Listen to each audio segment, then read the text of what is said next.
Hello?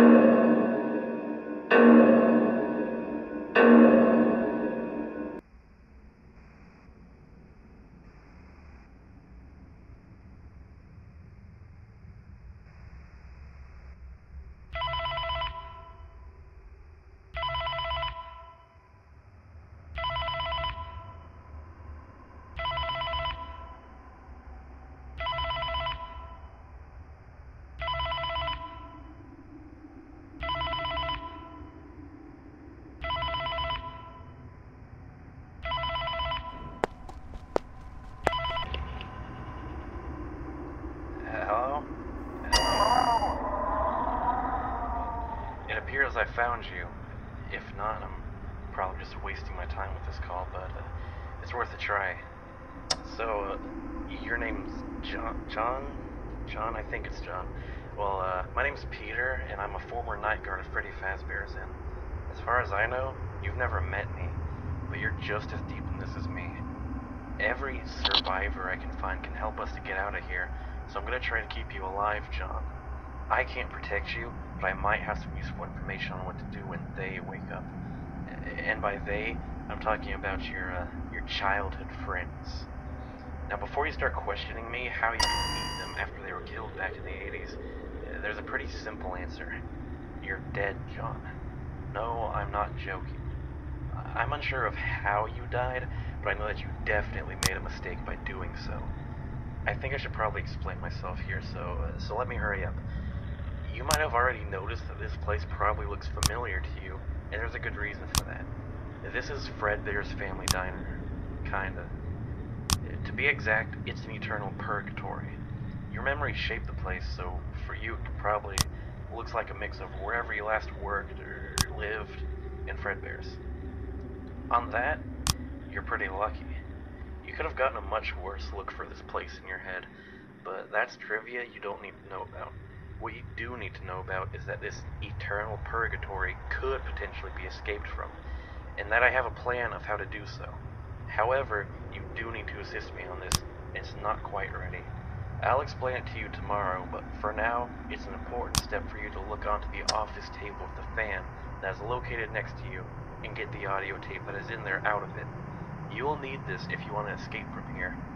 However, it appears that we are really running short on time, and I should really hurry to explain to you what to do against your friends. If any of your friends come to your security office, you're gonna experience them from a more, hostile side. See, I currently don't know exactly what happened to them, but I know something really weird must have happened to their spirits. They're pretty messed up and broken, and I don't think they're very mentally stable. See, what I noticed when encountering them earlier, when I was still the only normal person here, was that upon putting their side on me, the only way to make them wander off is to hide from them. Now, the only way to really hide from them in your case probably is just getting out of sight from the doors they appear in, so if you see anybody in them, run somewhere that is as far away from the doors as possible. I don't think anyone's active tonight, but I could be wrong. There's this really weird daily cycle of activity in the slumber for them, so I'm going after that. I might have gotten it wrong though, so don't rely on too much on me. I think that's everything for now. I'm not entirely sure if your friends will be hostile towards you, but I can't throw the idea out. I don't think they'll be able to remember you at all, really. All they really want is... Damn it, I need to go. Right now, or one of them's gonna find me. Stupid yellow bear suit. I'll get back to you later.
Alright, I'm back. I'm hoping you made it past night 1. Night 2 is going to be a little trickier. I hope you've come prepared. Let's see. Where I left off.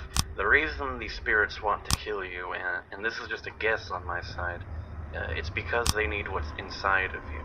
And by this, I mean the plasma your ghostly body is made of. You see, my theory on why these ghosts turn to animatronics is that someone or something made an attempt of manifesting them to physical bodies out of thin air. It sounds impossible, right? Yeah, that's the thing. Whoever made the attempt failed. Most likely horribly. That's why all these characters look so weird and broken. So in order to fix themselves, they possibly need a way bigger plasma source. And I think that's where you come in. You're an unarmed adult ghost, which makes you a potential meal for them. They don't see us as humans, John. They only see us as a chance for survival. Can we really blame them for it? Why am I asking you questions? I'm leaving a message, not actually talking to you. Damn it, Peter, get yourself together. Well, moving on. I think only one character is going to become active tonight, and that is the bear character I cannot identify. I have no idea what exactly he is, but it appears that his manifestation was somewhat fruitful. He seems to be glitching in and out of existence, which is why I dubbed him Am I Real? Clever, right? Yeah, not really, You really need to keep an eye on that guy, though, or else you're going to run into massive problems. If he's fixed and clean, you're absolutely fine. If he's broken, on the other hand, watch him for a few seconds. He should turn back to normal. If you don't keep him normal, he's gonna really hurt you. Now, remember that plan I mentioned? Yeah, you do. This plan is it's still a work in progress, and I don't have everything ready yet. However, I'm pretty sure that there's more audio tapes like the one you hopefully picked up from the recorder yesterday, and they're going to appear in a different camera every night. If you see it, click on it with that mouse on the old computer in your room, and you'll probably obtain it. Now, I'm leaving it up to you. Don't waste too much time listening to this. He might already be active.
Okay, I'm back again, and I'm gonna hurry this time, mostly because they're probably pretty active right now.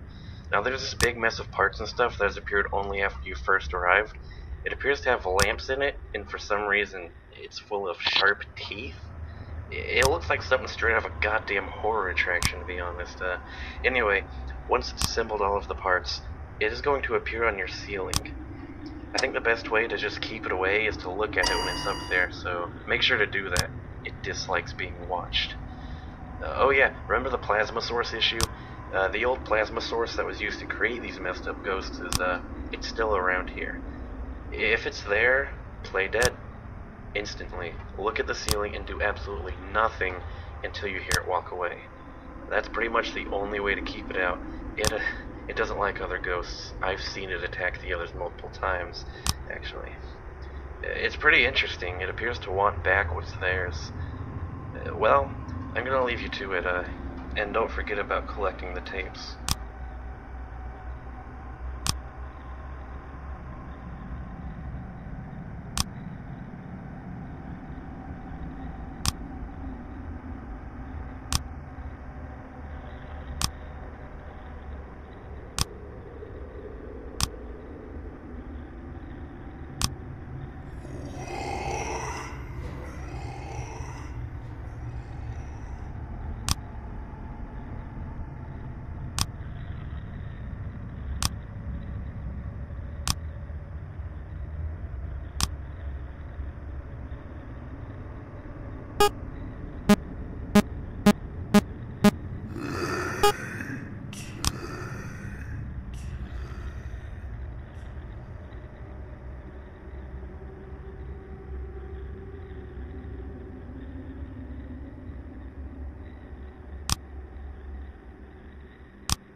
John, if you're still alive. I have good news and bad news for you. The good news is that I pretty much got the plan figured out, and the bad news is that there's going to be another character around tonight. I'm pretty sure this character is something from the location we had back in 87, or at least something similar to it. It's a puppet, but it's full of these disgusting, slimy tentacles. If it appears in the window behind you, just look at it, and it should go back to where it came from. Tomorrow there's going to be another active enemy that has something new for you to watch out for, and that one might be the hardest to take care of. But for now, make sure you get through the night. I'm going to try and get you in on the plan and that new enemy tomorrow, since I'm running out of time. There's a robot fox around me somewhere, and I'm pretty sure if I don't cover myself, he's not going to allow me to ever send you any message again.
Alright, so I really need to hurry. They're moving really fast tonight. You know that new enemy I mentioned? It's me. Well, it's not really me. To be exact, it's my physical remainings from back in 1993. Yeah, I've been here for a while, if you couldn't guess by my knowledge of these ghosts. This character is going to send you a voicemail onto your computer's e-phone client, and if you don't delete it fast enough, the computer will autoplay it and probably cause him to find you really quickly. However, the hard thing about this is that deleting these voicemails requires a password. To find the password, switch to the camera that contains the purple curtains. It's camera 4. There's going to be a sign in there once the message reaches you, and this displays the password, which you quickly need to type in. The e-phone autoplay gives you some time, but there's something that doesn't. The reason the curtains are pushed aside is that the character is in there and is going to begin making his way to your office once the message reaches you. If you're in front of the computer or doors in the general area when he reaches your room, you're fox food. So be really quick about typing in the password and instantly go to the other side of the room so he doesn't see you when he comes to look for you. And never look into camera 3 when he's out.